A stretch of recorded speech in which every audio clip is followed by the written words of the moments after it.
अगर सब कुछ सही तरीके से चलता तो डेफिनेटली हमें किसी और तरह की इंटरस्टेलर देखने को मिलती।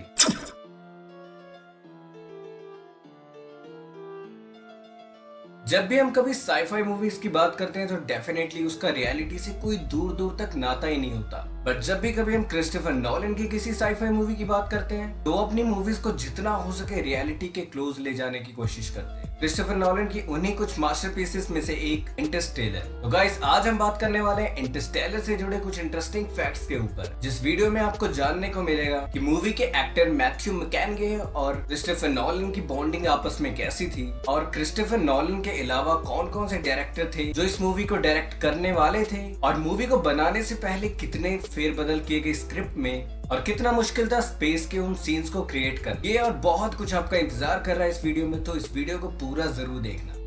But before starting the video, a big shout out to Adim Ansari and Vishal Yadav. Guys, thank you for subscribing my channel. अगर तो आपको भी हमारी आने वाली वीडियोस में शाउट आउट चाहिए तो आपको ज्यादा कुछ नहीं करना, बस इस चैनल को सब्सक्राइब करना।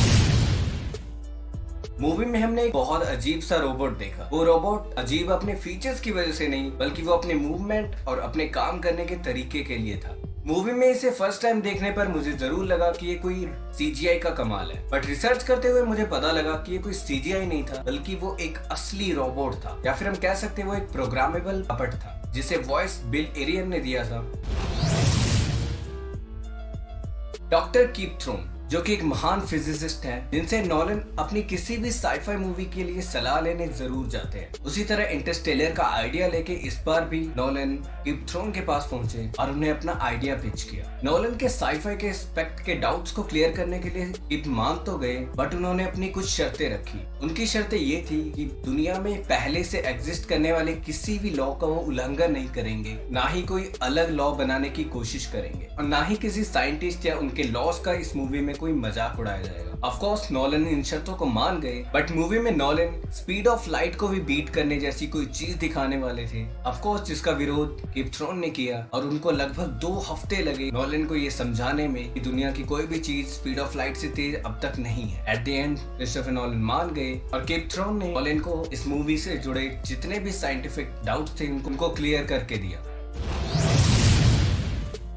As we already know, कई बार नॉलन ने अपने इंटरव्यूज में भी बताया है कि इंटरस्टेलर हाईली इंस्पायर्ड है 1968 की 2001 A Space Odyssey से, बल्कि उस मूवी में जो वर्म होल दिखाया गया था उसका बहुत बड़ा रेफरेंस इस बार क्रिस्टोफर नॉलन ने अपनी मूवी में भी दिखाया। बट मैं आपको बता दूं 1968 की उस मूवी में वर्म होल को जुपिटर के नहीं बल्कि सैटर्न के बहुत पास दिखाया जाने वाला था। ऑफ कोर्स उस वक्त के वीएफएक्स उतने एडवांस नहीं थे कि वो ग्रहों के आसपास के बने रिंग्स को दिखा पाए, इसलिए उस वर्म होल को जुपिटर के पास दिखाया गया।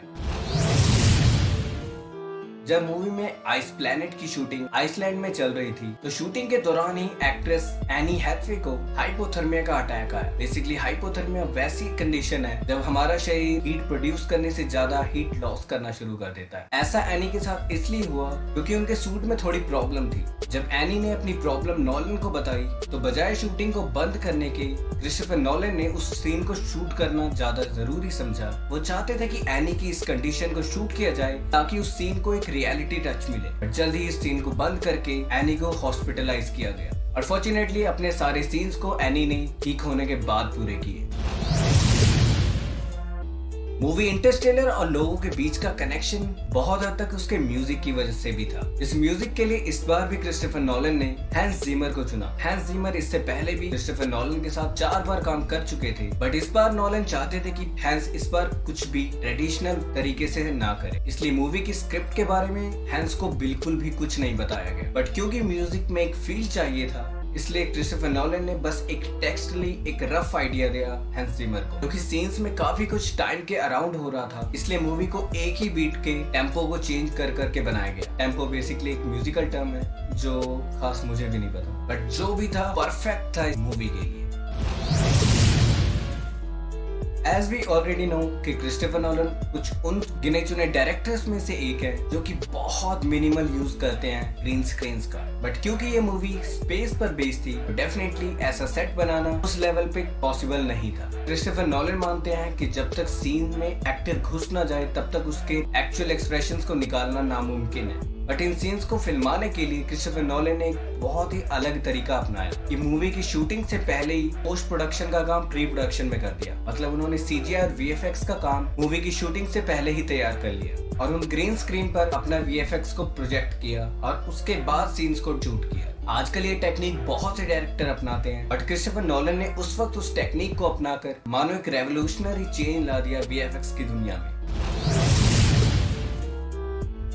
क्रिस्टोफर नोलन ने जिस तरह से इस मूवी को डायरेक्ट किया वो सच में काबिले तारीफ, और हम क्रिस्टोफर नोलन जैसे डायरेक्टर से ये एक्सपेक्ट भी करते हैं। But did you guys know कि इस मूवी को क्रिस्टोफर नोलन नहीं बल्कि स्टीवन स्पीलबर्ग डायरेक्ट करने वाले थे। इसकी स्क्रिप्टिंग पर जोनाथन नोलन, जो कि क्रिस्टोफर नोलन के ब्रदर हैं, वो और स्टीवन स्पीलबर्ग काम भी कर रहे थे। क्योंकि इसकी स्क्रिप्टिंग काफी कॉम्प्लिकेटेड थी तो स्क्रिप्टिंग में काफी वक्त लगा और इसी दौरान स्टीवन स्पीलबर्ग को अपने बाकी प्रोजेक्ट्स की वजह से इस मूवी को छोड़ना पड़ा। बट जोनाथन नोलन ने स्टूडियोज को क्रिस्टोफर नोलन सजेस्ट किया और उस वक्त क्रिस्टोफर नोलन किसी साईफाई मूवी को डायरेक्ट भी करना चाहते थे, इसलिए क्रिस्टोफर नोलन ने उस मूवी को साइन भी कर लिया और नोलन्स ब्रदर्स ने मिलकर एक नई स्क्रिप्ट तैयार की जिसमें बजाय कि वो किसी अलग प्लैनेट्स के लोगों की बात कर रहे और उन्होंने पृथ्वी के लोगों को प्रोजेक्ट करना ज्यादा सही समझा। मतलब अगर सब कुछ सही तरीके से चलता तो डेफिनेटली हमें किसी और तरह की इंटरस्टेलर देखने को मिलती।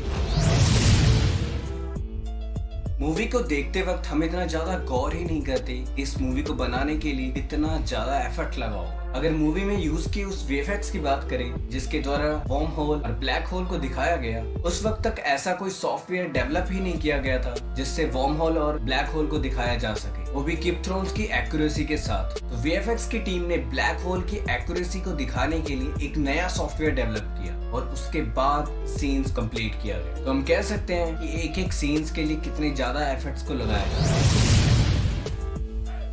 मूवी में जब क्रिस्टोफर नोलन ने मैथ्यू मैककॉनॉही को चुना तो दोनों आपस में आज से पहले कभी नहीं मिले थे और दोनों का एक दूसरे के लिए परसेप्शन बिल्कुल ही अलग था। जहाँ क्रिस्टोफर नोलन को लगता था कि मैथ्यू मैककॉनॉही बहुत ही चिल इंसान होंगे, वही मैथ्यू मैककॉनॉही को लगता था कि क्रिस्टोफर नोलन बहुत ही परफेक्शनिस्ट है, तो डेफिनेटली वो छोटी छोटी बातों पे गुस्सा कर जाते होंगे।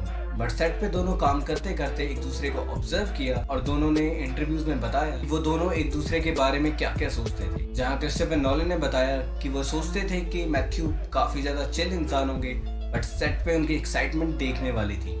वही मैथ्यू मैककॉनॉही जो सोचते थे ये थोड़ी थोड़ी बातों पे गुस्सा कर जाने वाले इंसान होंगे। उन्होंने बताया कि उल्टा क्रिस्टोफर नोलन काफी ज्यादा सपोर्टिंग है और वो बताते हैं कि सेट पर नोलन इवन की क्रू और कास्ट से सजेशंस लेने में बिल्कुल भी हिचकिचाते नहीं और गलतियां होने पे वो गुस्सा नहीं करते बल्कि वो खुश होते हैं, क्योंकि क्रिस्टोफर नोलन का मानना है imperfection added to the authentic experience of the film.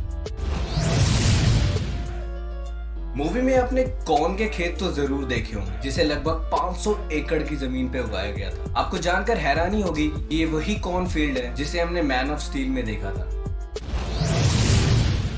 Movie में जहां इतने एफर्ट्स लगे तो उतना ही ज्यादा प्यार क्रिटिकली और फाइनेंशियली इंटरस्टेलर को मिला भी।